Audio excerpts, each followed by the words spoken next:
Suhan lalu berencana melarikan diri dari sana. Dia lalu mengambil sebuah pistol dan menodongkannya kepada seseorang. Dengan begitu akhirnya Suhan bisa melarikan diri dari sana dengan membawa mobil. Saat di perjalanan, Suhan mengingat perkataan Dahi ketika berbicara di telepon tadi. Dan dia akhirnya mengetahui tempat di mana Dahi disekap. Suhan lalu minta bantuan temannya yang seorang peretas untuk menemukan lokasi tempat tersebut. Dan membuat Suhan akhirnya menemukan lokasi tempat itu. Di sisi lain, di kantor polisi terungkap fakta bahwa Suhan bukanlah seorang agen biasa. Ditemukan bahwa Suhan adalah seorang pasukan khusus yang bekerja sama untuk Korea Selatan secara diam-diam. Walaupun kelakuan Suhan terlihat sangat konyol, ternyata kemampuannya tidak boleh dianggap remeh.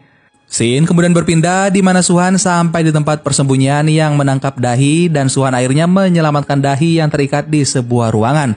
Dahi bertanya kepada Suhan mengapa dia mau menyelamatkannya. Dan Suhan menjawab dengan bercanda, "Kamu masih berutang 10 juta won." Hal itu membuat Dahi kesal padanya. Di sisi lain, terlihat Jun dan geng kapak sedang bertransaksi pembelian senjata api. Anak buah Jun mengetahui keberadaan Suhan lalu mendatangi Suhan dan mereka berdua pun berkelahi. Tapi beruntungnya Suhan bisa mengalahkannya. Mengetahui hal tersebut, geng kapak mencoba melawan dan menguji senjata mereka. Begitu juga anak buah Jun ikut berkelahi karena tidak ingin melihat keributan tersebut. Dahi dan Suhan pun memberanikan diri dan mengeluarkan keahliannya berkelahi melawan satu persatu dari mereka. Dan akhirnya mereka berdua bisa mengalahkan mereka satu persatu. Jun akhirnya berhasil ditangkap dan segera dibawa ke kantor polisi untuk dipenjara. Di penjara, Jun menjadi orang bawahan yang harus menaati apa kata seniornya. Scene kemudian berpindah di mana Suhan harus tetap di penjara walaupun dia sudah sangat berjasa. Agen MSS datang dan memberikan Suhan kesempatan untuk bebas jika dia mau melakukan sebuah misi untuk mereka.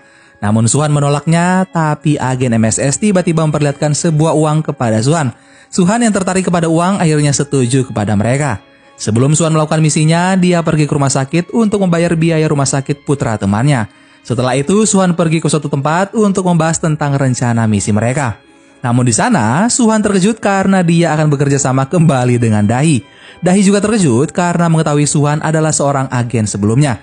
Dan yang lebih mengejutkan lagi bahwa sebenarnya wanita yang dulu meminta dicarikan anjingnya adalah seorang informan. Dan emas yang dibawanya saat itu berisi file penting yang akan diserahkan kepada agen Ama. Namun hal tersebut menjadi berantakan karena agen Ama sekarang terbaring di rumah sakit dan hilang ingatan. Dan lebih buruknya lagi adalah Suhan telah menjual emas itu. Hal itu membuat Suhan dan Dahi kembali dari awal untuk mengumpulkan informasi kembali.